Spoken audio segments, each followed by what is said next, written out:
Bill gates, આખા વિશ્વનો સૌથી પૈસાદાર માણસ, અત્યારે એની રોજની કમાણી 226 કરોડ રૂપિયા છે.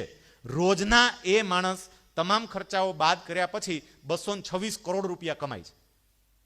એમણે જ્યારે પૂછવામાં આવ્યું કે તમારા દીકરા માટેની વ્યવસ્થા શું, બિલ ગેટ્સે કહી દીધું કમાણી કરશે, આ તો હું બધું ડોનેટ કરી દેવાનો છું, દાનમાં આપી દેવાનો છું, દીકરાને આમાંથી કંઈ નહીં મળે. દીકરાને સમર્થ બનાવવા માટે હું મહેનત કરીશ, એ સમર્થ બનશે, એને સક્ષમ બનાવીશ, પણ આ બધું દીકરાને નહીં આપી દઉં, એ તો ઉડે એની રીતે. આપણે ડાળીઓ આપી છે, ડાળીઓ હોય ને એટલે વ્યક્તિ ઉડવા માંડે. વલ્લભભાઈ ડાળીએ બેસીને નથી રહ્યા, એની ડાળી કાપવામાં નથી આવી, એ તો સામેથી ઉડીને બોરસદ આવી ગયા. નથી રહેવું ગોધરા, કંઈ વાંધો નહીં, મોટાભાઈની મદદ માટે બોરસદ આવી જાઓ. બોરસદ આવ્યા, પણ વલ્લભભાઈની આંખમાં કણાની જેમ આ 3 વ્યક્તિઓ ખટકે, મેજિસ્ટ્રેટ, સબ જજ અને મામલતદાર. કારણ કે મોટાભાઈને હેરાન કરે, મારા ત્રણેયને બરોબરના લાગમાં લેવા છે, પણ લાગમાં લેવા કેવી રીતે, એવો એકાદો કંઈક મોકો આવે ત્યારે થાય ને. ત્યાં જઈ વલ્લભભાઈએ પોતાની વકીલાત ચાલુ કરી, પણ મોટાભાઈની ઓફિસમાં બેસીને નહીં, અલગ રીતે જ. એટલે બાર સમાજમાં એવું દેખાય કે આ બે ભાઈ વચ્ચે મનમેળ નથી. પહેલા તો એવું સાબિત કરવાનો પ્રયત્ન કર્યો કે આ બે ભાઈ જોડે મનમેળ જેવું છે નહીં. સાવ નવા સવા આવેલા વલ્લભભાઈએ થોડા જ સમયની અંદર બોરસદમાં એની પ્રેક્ટિસ એવી જમાવી દીધી કે ન પૂછો વાત. બાકીના કોઈ વકીલોને કેસ જ ના મળે, અને આ નવરા ના થાય, કારણ કે આ માણસ બુદ્ધિશાળી એટલા. એક એક કેસ જે હાથમાં લઈને એનો ઊંડાણપૂર્વકનો અભ્યાસ કરે, સામે જે જજ છે ને જજને પરસેવો વળવા માંડે. વલ્લભભાઈ જ્યારે દલીલ કરવા આવે ને, જજને પરસેવો વળે, જજે જ નિર્ણય આપવાનો હોય ને, નહીંતર એને શું તકલીફ પડે. પણ એને ખબર હોય કે આપણને ઈંટી દેશે કંઈક આડું અવડું કરશું તો. એટલા એક્સપર્ટ.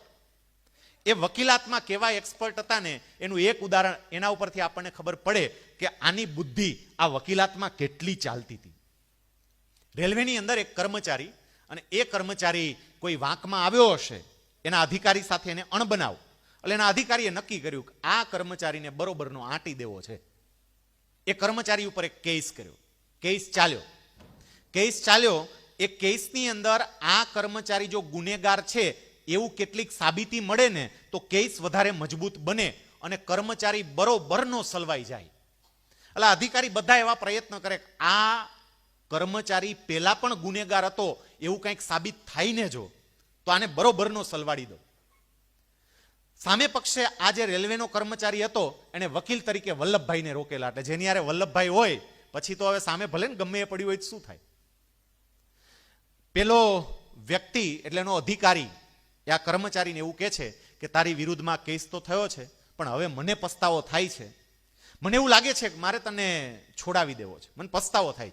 ઓલાને એવું થયું, લે આ તો મારા સાહેબનું હૃદય પરિવર્તન થયું, મારા સાહેબનું આમ ખરેખર સાહેબ ધન્યવાદ. ખરા અર્થમાં તો એવું હતું કે હૃદય પરિવર્તન જેવું કંઈ હતું જ નહીં, એને ઈંટવો હતો. એટલું જ કહ્યું કે તું એક કામ કરને, તો એવી કબૂલાત કરી શકે કે મને અગાઉ જેલ થઈ છે.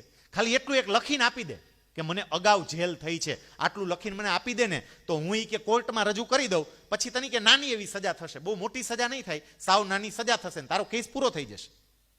આ તો બરોબર એના અધિકારીની ઝાડમાં ફસાઈ ગયો.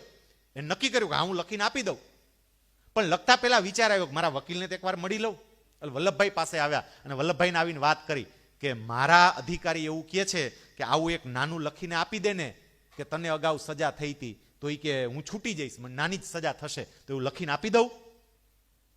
વલ્લભભાઈને તરત પેલાનો સાતીર દિમાગ સમજાઈ ગયો કે આ એકચ્યુઅલી હેરાન કરવા માંગે છે, કારણ કે આ લખીને આપી દે ને એટલે અગાઉ સજા થઈ છે એનો મતલબ ગુનેગાર હતો એવું સાબિત થઈ જશે, એટલે આ કેસ વધારે મજબૂત થશે ને કાયમ માટે સલવાઈ જવાનો છે. આ ખબર પડી ગઈ.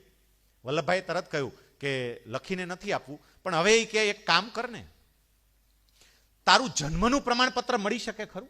તારી જન્મ તારીખનું પ્રમાણપત્ર મળે છે? કંઈ સર્ટિફિકેટ કે એવું કંઈ હાચવીને પડ્યું છે? સરકારમાં નોકરી કરતો હતો તો કંઈ છે?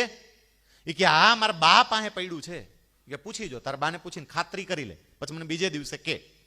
પેલો આવ્યો બીજે દિવસે કે આ પડ્યું છે, આર્યું લાવ્યો, બતાવ્યું. વલ્લભભાઈએ પ્રમાણપત્ર જોયું અને પ્રમાણપત્ર જોઈને એવું કીધું કે હવે તારા અધિકારીને લખીને આપી દે કે જેલની સજા થઈ છે. અને લખ્યું કાગળમાં કે આથી હું કબૂલાત કરું છું કે મને અગાઉ જેલની સજા થઈ ચૂકી છે. આ બધું વલ્લભભાઈ લખી દીધું. આ જેલની સજા મને 9 માસ માટે થયેલી હતી અને આ તારીખથી આ તારીખ સુધી હું જેલમાં હતો, એવું બધું લખીને આપી દીધું. અને પેલું આપ્યું ને જે કાગળ, તે અધિકારી રાજી થઈ ગયો, વાહ વેરી ગુડ કાગળ આવી ગયું.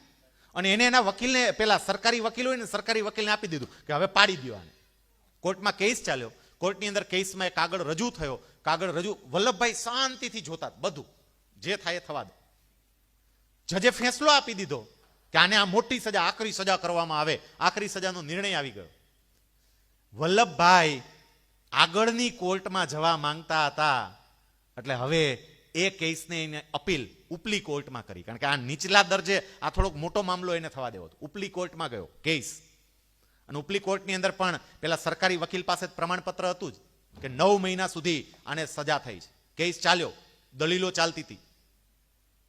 પેલા વકીલે, સરકારી વકીલે આ અસીલને પૂછ્યું, ભાઈ તને અગાઉ સજા થઈ છે?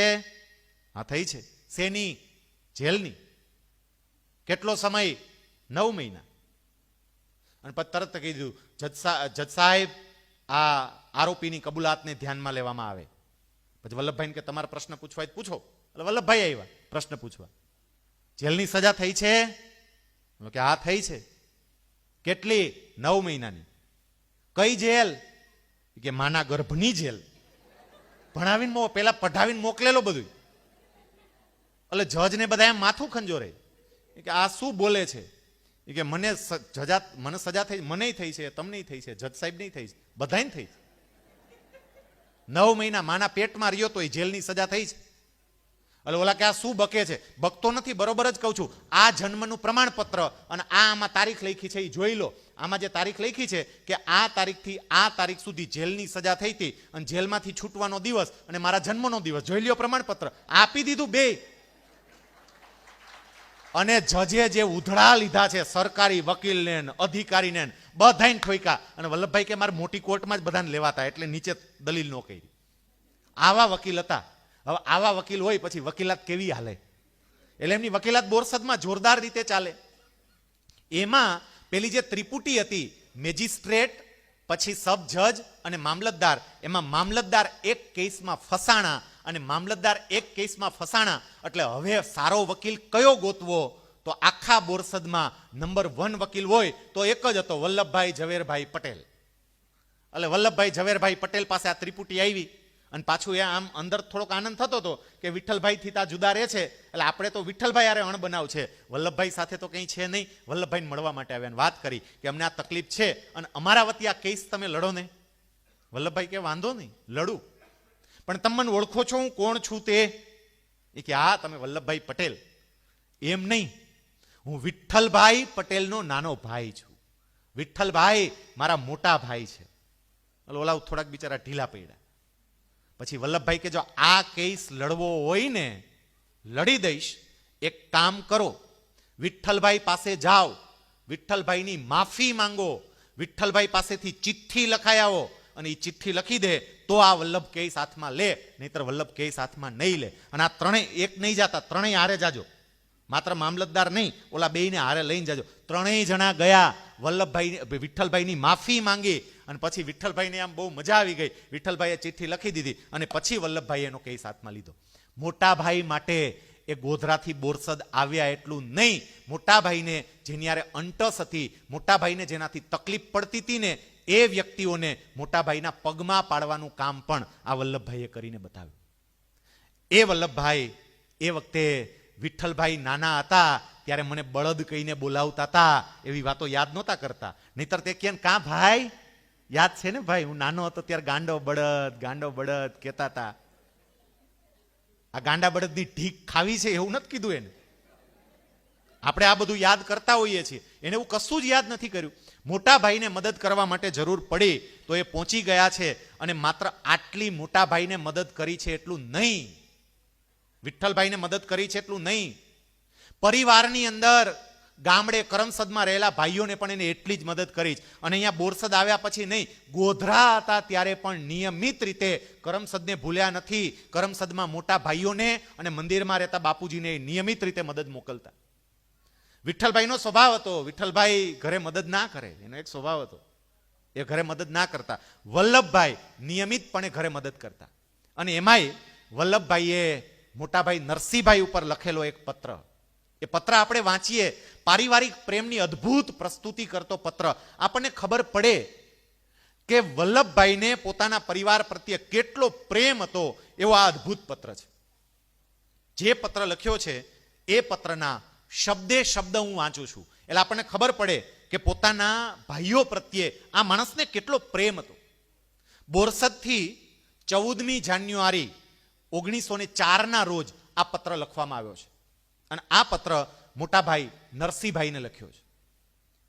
પૂજ્ય નરસિંહભાઈ, નાણાંની મૂળ રકમ વ્યાજ સાથે નારણભાઈને મોકલી આપવાની સૂચના મેં આપી દીધી છે. આ બાબતમાં હવે તમારે ફિકર રાખવાની નથી. આ શબ્દ વાંચો, શું કહેવા માંગે છે? નાણાંની વ્યાજ સહિત રકમ નારણભાઈ સાથે મોકલી આપવાની મેં સૂચના આપી દીધી છે. એનો મતલબ એમ કે ગામડે મોટા ભાઈઓએ કોક પાસેથી વ્યાજે પૈસા લીધા છે અને વ્યાજ ચડી ગયું છે, ચૂકવી શકાય એમ નથી.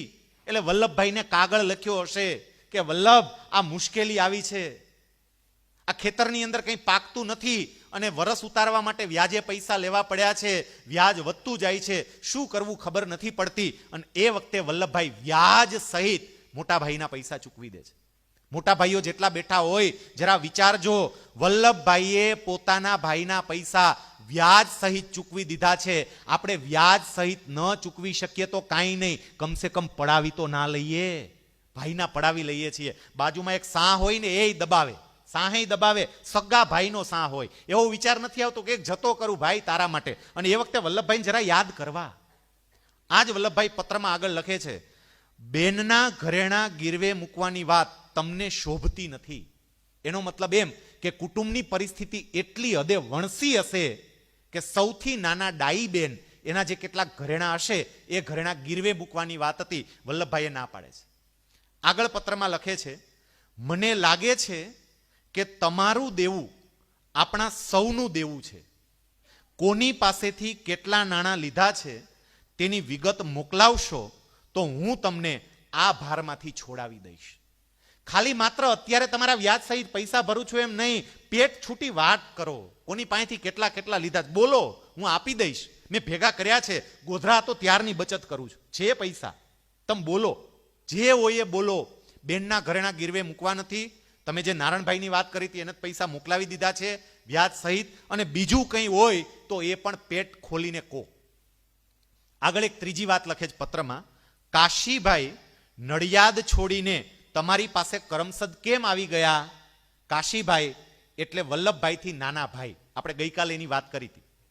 એ ભણવા માટે નડિયાદ ગયેલા, એ નડિયાદથી પાછા આવી ગયા. એ વલ્લભભાઈને સમાચાર મળ્યા એટલે આ પત્રમાં લખે છે, તેને ભણવા માટે મુંબઈ મોકલવાનું આપણે ઠરાવ્યું હતું. મહેરબાની કરીને તેને અહીં મોકલજો. હવે નાના ભાઈની એ પાછી ચિંતા છે કે એને ભણાવવાનો છે. તમે શું કામ એને કરમસદ બોલાવી લીધો નડિયાદથી? અને આપણે નક્કી કર્યું છે કે એને મુંબઈ મોકલવો જ ભણવા માટે. એની બધી વ્યવસ્થા હું કરીશ. જે કંઈ પણ હોય એ તમે અહીંયા કાશીભાઈને મારે ત્યાં મોકલી દેજો, હું વ્યવસ્થા કરી દઈશ. છેલ્લા પેરેગ્રાફમાં લખે છે, પૂજ્ય સોમાભાઈનો તાવ ઉતર્યો ન હોય તો એમને પણ મોકલજો કે જેથી દવા દારૂ કરાવી શકાય. તાવ ઉતરી ગયો હોય તો પણ હવા ફેર કરશે. તેઓને અહીં જરૂર મોકલજો. મોટાભાઈ સોમાભાઈ બીમાર હશે તો એ બીમાર વ્યક્તિને પોતાની ઘરે આવવા માટેનું પણ આમંત્રણ આપે છે, એને મોકલજો. સેવક, હા, કામકાજ લખજો, બસ એ જ સેવક વલ્લભભાઈ. આ પત્ર આપણને સૌને એક પારિવારિક જીવન જીવવાનો કેટલો મોટો બોધ આપી જાય છે. જ્યારે તમે આર્થિક દ્રષ્ટિએ સંપન્ન હોય, આર્થિક દ્રષ્ટિએ આગળ પડતા હોય ત્યારે પરિવારનો વિચાર કરવાની જવાબદારી તમારી છે. ગામડે નાનો ભાઈ હેરાન થતો હોય, ગામડે મોટા ભાઈ હેરાન થતા હોય, ગામડે બાપુજી હેરાન થતા હોય અને અહીંયા આલિશાન બંગલામાં રહેતા હોય તો સરદાર વલ્લભભાઈ પટેલના વારસ એવું બોલવાનો કોઈ અધિકાર નથી. કારણ કે આ વલ્લભભાઈએ પોતાના પરિવારની પૂરતી દેખરેખ રાખી છે. જે મદદ થઈ શકે એ મદદ કરી છે. આપણને ઘણી વખત એવું, ભાઈ મારું રાખતો જ નહીં, હું શું કરું, મારા ભાઈએ કોઈ દિવસ મારું ધ્યાન નથી રાખ્યું. વલ્લભભાઈએ આ પ્રશ્ન નથી કર્યો. એને વિઠ્ઠલભાઈને મદદ કરતી વખતે પ્રશ્ન નથી કર્યો. સોમાભાઈ કે નરસિંહભાઈએ પણ વલ્લભભાઈને જોઈએ એવી મહેનત મદદ નથી કરી ભણવામાં અને તોય એમને ના નથી પાડી. બધું જ આપવા તૈયાર છે. આના ઉપરથી આપણે એટલું શીખીએ કે પરિવારની ભાવના, જો પરિવાર મજબૂત હશે ને તો બધું જ થઈ શકશે. એક બીજી ઘટના હવે અહીંયા બને છે. વલ્લભભાઈનું સપનું હતું કે 7,000 માઇલ દૂર રહેલું ઇંગ્લેન્ડ મારે જોવું છે, ગોરાઓને જોવા છે, ભણવા છે, અને એ માટે બચત કરતા હતા. બચત કરતા કરતા વલ્લભભાઈએ ઓછા નહીં 10,000 રૂપિયા ભેગા કર્યા 5 વર્ષમાં. 1900ની સાલમાં એને બચત શરૂ કરી. 1905માં 10,000 રૂપિયા ભેગા થઈ ગયા. અને આ 10,000 રૂપિયા ભેગા થઈ ગયા. હવે વલ્લભભાઈને ઇંગ્લેન્ડ જવું હોય તો જઈ શકે. એમણે એના માટેની તૈયારી ચાલુ કરી. એક થોમસ કુક કરીને કંપની, જે આજની તારીખે ચાલે છે, આ થોમસ કુક કંપનીનો એમને સંપર્ક કર્યો. ઇંગ્લેન્ડની ટિકિટ કઢાવી, સાથે સાથે પાસપોર્ટની બધી તૈયારી કરી. જે કંઈ પણ ખર્ચો થાય એ બધો જ ખર્ચો મોકલી આપ્યો. ઇંગ્લેન્ડની ટિકિટ, પાસપોર્ટ બધું તૈયાર થઈ ગયું. અને કંપનીએ એનું કવર, કે જે કવરની અંદર ટિકિટ, પાસપોર્ટ, બાકીના દસ્તાવેજ બધું જ હોય, એ કવર વલ્લભભાઈને મોકલી આપ્યું. આ કવર ઉપર સરનામું લખેલું હતું, વી.જે. પટેલ, ડિસ્ટ્રિક્ટ પ્લેડર, બોરસદ. હવે એ કવર છે એ બોરસદમાં આવ્યું. બોરસદમાં તો વી.જે. પટેલ નામના 2 ડિસ્ટ્રિક્ટ પ્લીડર હતા. એક વિઠ્ઠલભાઈ ઝવેરભાઈ પટેલ અને બીજા વલ્લભભાઈ ઝવેરભાઈ પટેલ. આમાં કયા વી.જે. એવું કંઈ લખ્યું નહોતું. વિઠ્ઠલભાઈ તો વર્ષોથી બોરસદમાં રહેતા હતા, એટલે ટપાલી બપાલી એને સારી રીતે ઓળખે, કારણ કે એની ટપાલ ચાલતી હોય. વી.જે. પટેલ વાંચ્યું એટલે પેલો ટપાલી છે એ પત્ર લઈ અને વિઠ્ઠલભાઈને જઈને આપ્યા. વિઠ્ઠલભાઈની ઘરે વલ્લભભાઈએ કોઈને એવી વાત કરેલી નહીં કે મારે ઇંગ્લેન્ડ ભણવા માટે જવું. પણ કાગળ આવ્યો ને ત્યારે આમ ખોલીને આશ્ચર્યચકિત આમ જોયું. ત્યાં તો પાસપોર્ટ જોયો, ટિકિટ જોઈ, ખબર પડી કે આ વલ્લભ તો ભણવા જાય છે, ઇંગ્લેન્ડ જાય છે. તરત બધું કવર લઈ અને ગયા. અને જઈને વલ્લભભાઈને એવું કહ્યું કે આ તારે ઇંગ્લેન્ડ જવાનું જ ભણવા માટે? હા ભાઈ. એ વખતે વિઠ્ઠલભાઈ એવું કહે છે, મારું એક સપનું છે કે મારે ભણવા માટે ઇંગ્લેન્ડ જવું છે. મારું સપનું છે. હું વિચારું છું, એક કામ કરને, હું તારા કરતા મોટો છું, તું નાનો છે. તારી ફરજ મોટાભાઈ માટે હોય કે નહીં? મોટાભાઈ માટે કંઈક કરવું જોઈએ કે નહીં? વલ્લભભાઈ કે હા ભાઈ, કરવું જોઈએ. ભણવા માટે મને જવા દે, હું જઈ આવું, હું ભણી આવું. વલ્લભભાઈ કોઈ આનાકાની કરતા નથી. અને વલ્લભભાઈ એવું કહે છે કે કંઈ વાંધો નહીં ભાઈ, આપને જો ભણવાનું હોય તો આપ ભણી આવો. ઘણાને એવો પ્રશ્ન થાય કે પણ કોઈના પાસપોર્ટ ઉપર કોઈ બીજો ભણવા માટે કઈ રીતે જઈ શકે? પણ આ વાસ્તવિકતા છે. તે વખતે કદાચ પાસપોર્ટની અંદર ફોટો લગાવવાની પરંપરા નહીં હોય. બાકી વલ્લભભાઈના પાસપોર્ટ ઉપર અને વલ્લભભાઈની ટિકિટ ઉપર 1905ની સાલમાં વલ્લભભાઈને બદલે વિઠ્ઠલભાઈ અભ્યાસ કરવા માટે ગયા છે. વિઠ્ઠલભાઈ ગયા અને જવા દીધા એટલું નહીં, 5 વર્ષ સુધી દિવસ રાત જે સપના જોયા છે, સપનાને સાકાર કરવા માટે કરકસરપૂર્વક જીવન જીવ્યા છે. મહેનત કરીને 10,000 રૂપિયા બચાવ્યા છે. અને એ 10,000 રૂપિયામાંથી આવેલી ટિકિટ અને એમાં મોટાભાઈ જતા રહે, જવા દીધા. અને સાથે સાથે વિઠ્ઠલભાઈને એવું કહ્યું કે કાંઈ ચિંતા પણ નહીં કરતા, હું બધું સંભાળી લઈશ અને તમને ભણવાનો જે કંઈ પણ ખર્ચો થાય ને અહીંથી નિયમિત રીતે તમને મોકલતો રહીશ. વિચાર તો કરો, આની કેવી મહાનતા હશે, કેવી પારિવારિક ભાવના હશે કે પોતાના ભાઈ માટે શું થઈ શકે, હું મોકલીશ, તમે ચિંતા નહીં કરતા, કોઈ ચિંતા નહીં કરશો. ભાભીની પણ ચિંતા નહીં કરતા. વિઠ્ઠલભાઈના પત્નીનું નામ હતું દિવાળીબા અને વિઠ્ઠલભાઈને કોઈ સંતાન નહીં. વિઠ્ઠલભાઈ ભણવા માટે ઇંગ્લેન્ડ જતા રહ્યા. દિવાળીબાને એની પત્નીને ખબર નથી કે વિઠ્ઠલભાઈ ભણવા માટે ગયા. એ તો જ્યારે ગયા ત્યારે દિવાળીબાના હાથમાં થોડાક રૂપિયા આપીને એવું કહ્યું કે હું મુંબઈ કામ છે એટલે જાઉં છું. એવું નથી કીધું કે હું ભણવા જાઉં છું. એ પાછળથી ખબર પડી કે આ તો ઇંગ્લેન્ડ ભાગી ગયા છે. અને ઇંગ્લેન્ડ અભ્યાસ ટોટલ 2.5 વર્ષનો હતો, એટલે 2.5 વર્ષે એવું પાછા આવવાના છે. દિવાળીબા એ સ્વભાવના થોડાક આકરા, પિયરમાં થોડીક તકલીફ, એટલે પિયરમાં તો રહી શકાય એમ હતું નહીં. અહીંથી વિઠ્ઠલભાઈ જતા રહ્યા, હવે એકલા થઈ ગયા, હવે શું કરવું? અને એ વખતે વલ્લભભાઈ પોતાના ભાભી દિવાળીબા એને પોતાની ઘરે લાવે છે ને એવું કહે છે, ભાભી આ આપનું જ ઘર છે, આપ અમારે ત્યાં રહ્યો. પોતાના ભાભીને એમને ત્યાં રાખ્યા વિઠ્ઠલભાઈ. દેરાણી અને જેઠાણી બંને સાથે રહે, અને દેરાણી જેઠાણી સાથે રહે એટલે સંઘર્ષ થાય જ, એ આપણને બધાને ખબર. દેરાણી જેઠાણી સાથે હોય અને સંઘર્ષ ન થાય તો એ નવાઈ કહેવાય. અમુક ઘરમાં એવું સરસ મજાનું આપણને વાતાવરણ જોવા મળે કે જ્યાં દેરાણી અને જેઠાણી બંને બહેનોની જેમ રહેતા હોય, બાકી હારે રહી જ ન હોગે. અમે નાના હતા, આપનામાંથી ઘણા બધા જોયું હશે, ગામડામાં મદારી ખેલ કરવા માટે આવે ને એટલે આ દેરાણી છે, આ જેઠાણી છે એમ કરીને બેન જુદી જ પાડે, ભેગી કોઈ થાય જ નહીં. તમે જોજો, મદારી દેરાણી જેઠાણી એમ કરે, જુદી જ રાખે. ઝવેરબા અને દિવાળી બા, એને બંનેને પણ અંટસ રહે, બંનેને વારે વારે બોલવાનું થાય. વલ્લભભાઈ સાંજે આવે એટલે ઝવેરબા બધી ફરિયાદ કરે, ભાભી આજે આમ કહેતા હતા, નામ હતું, નામ હતું, નામ હતું. વલ્લભભાઈ પોતાના પત્ની દિવાળીબા, પોતાના પત્ની ઝવેરબાને એવું કહે છે કે ભાભી છે ને એ ભાભી તો બોલે, કંઈ વાંધો નહીં, મોટા છે, પણ ફરિયાદ વધતી ગઈ. પછી હવે એવું લાગ્યું કે બેમાંથી એકને તો દૂર કરવા જ પડશે, અહીંયા રહેશે નહીં ચાલે.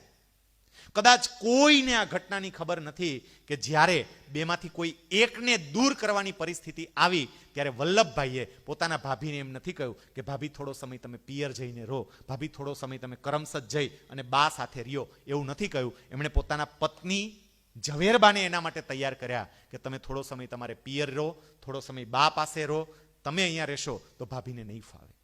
પોતાની પત્નીને પોતાનાથી દૂર કરી છે, અને થોડો સમય માટે નહીં, 2.5 વર્ષ સુધી, 2.5 વર્ષ આ માણસ ભાભી જોડે રહ્યો છે, અને એના ચારિત્ર ઉપર આટલી આંગળી કોઈએ નથી ચીંધી.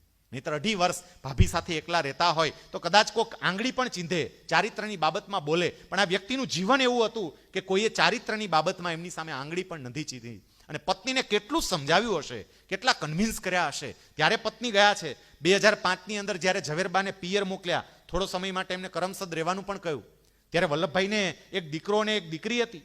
મોટા દીકરી મણિબેન, એમનો જન્મ એપ્રિલ 1904માં, અને બીજા એમના દીકરા, એ દીકરા હતા ડાયાભાઈનો જન્મ હતો નવેમ્બરની અંદર 1905માં, નવેમ્બર 1905માં.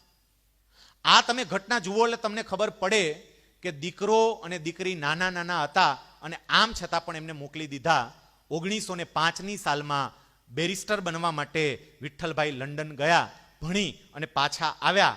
2008માં પાછા આવે છે, અને ત્યાં સુધી ઝવેરબા એ થોડો સમય માટે પોતાના પિયર રહેતા હતા, થોડો સમય માટે કરમસદ રહેતા હતા, અને પછી જ્યારે પાછા આવ્યા, અભ્યાસ કરીને પાછા આવ્યા, પછી પોતાના પત્નીને એ પિયરથી લાવ્યા છે. આટલો સમય પત્નીને દૂર રાખ્યા છે. ભાઈ